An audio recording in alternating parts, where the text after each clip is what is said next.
A história está cheia de líderes que chegaram ao topo e depois caíram, não é mesmo? Mas poucas quedas ensinam tanto quanto a do primeiro rei de Israel, o Saul. E o que a gente tem aqui não é só uma história antiga, sabe? É um verdadeiro estudo de caso sobre liderança, orgulho e, principalmente, sobre as consequências de uma única decisão errada. Então vamos mergulhar fundo nisso para entender o que aconteceu. Tudo começa com essa pergunta que é fundamental. Às vezes uma falha que parece pequena, um desvio mínimo de uma instrução, pode acabar tendo um custo que a gente nem imagina. No caso do rei Saul, custou para ele nada menos que o reino inteiro. Vamos ver passo a passo como isso se desenrolou. Bom, o ponto de partida da nossa análise é uma ordem direta. Não era uma sugestão, nem um conselho, tá? O profeta Samuel chega para Saul com uma missão que veio diretamente de Deus. Uma missão com regras muito claras e um peso gigantesco nas costas do rei. E aqui está a ordem, sem rodeios. Clara e, vamos ser sinceros, bem severa. A instrução era para uma aniquilação completa dos amalequitas, que era um povo inimigo de Israel há muito tempo. A palavra-chave aqui é totalmente. Ela é crucial.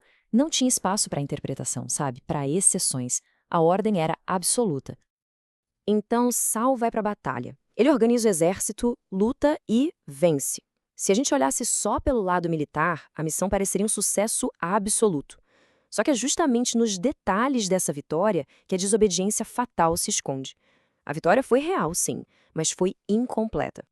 E aqui a gente vê, lado a lado, o contraste gritante entre o que foi mandado e o que foi feito. A ordem era destruir totalmente. A ação foi pouparam. Saul não só poupou a vida do rei inimigo Agag, como também guardou o melhor do rebanho.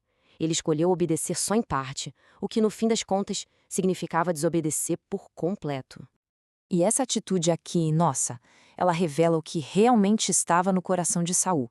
Antes mesmo de prestar contas ao profeta Samuel, a primeira coisa que ele faz depois da vitória não é agradecer a Deus, é se autopromover.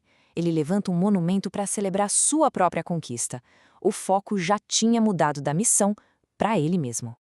E então, como não podia deixar de ser, chega o momento do acerto de contas. O profeta Samuel, a mesma pessoa que ungiu Saul como rei, vai ao seu encontro.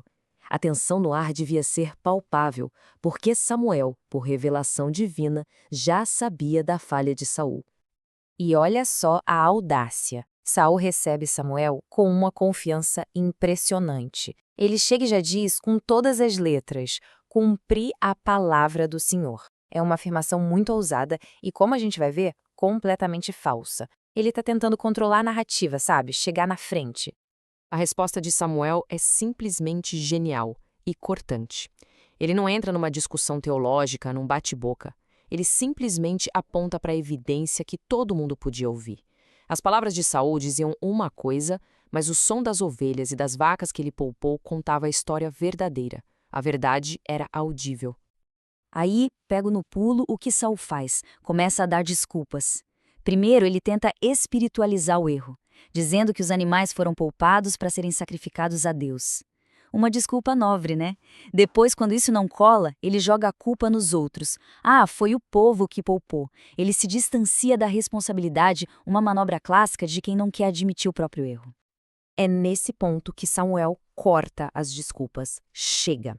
E ele entrega o coração da mensagem, uma das frases mais poderosas de toda a Bíblia sobre o que realmente importa para Deus.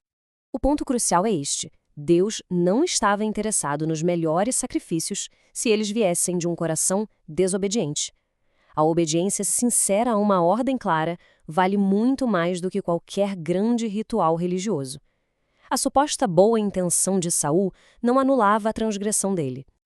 E para que não restasse nenhuma dúvida sobre a gravidade do que Saul fez, Samuel usa umas comparações bem chocantes. Ele diz que a rebelião de Saul é como o pecado de feitiçaria, ou seja, uma tentativa de manipular a realidade.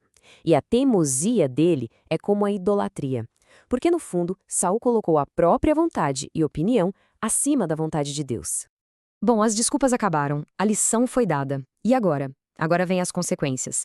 E elas são permanentes, devastadoras. Elas simbolizam o fim de uma era para Israel e, claro, para o próprio Saul.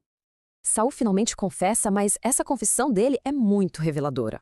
Primeiro, ele admite: pequei. Ok, mas logo em seguida ele revela a verdadeira motivação, o medo. Eu temi o povo. Ele teve mais medo da opinião pública do que de Deus. E para fechar, mesmo confessando, a maior preocupação dele ainda era com a imagem, pedindo para Samuel o honrar na frente dos líderes. No ato de puro desespero, Saul agarra a capa de Samuel e ela rasga na mão dele. Samuel, na mesma hora, usa aquele ato como um símbolo poderoso e visível. Do mesmo jeito que a capa se rasgou, Deus estava rasgando o reino das mãos de Saul. A consequência foi ali, visual, imediata e irreversível. O reino agora seria de outro. E aqui está o veredito final, dito com todas as palavras para não deixar margem para dúvida. O Senhor te rejeitou. A decisão estava tomada. Aquela desobediência custou a Saul a sua unção, a sua coroa e todo o seu legado como rei de Israel. E a gente termina essa análise com essa reflexão no ar.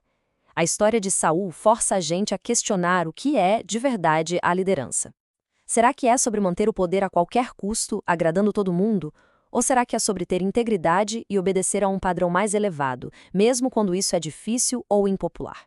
A queda de Saul parece deixar bem claro que a segunda opção é a única que realmente dura.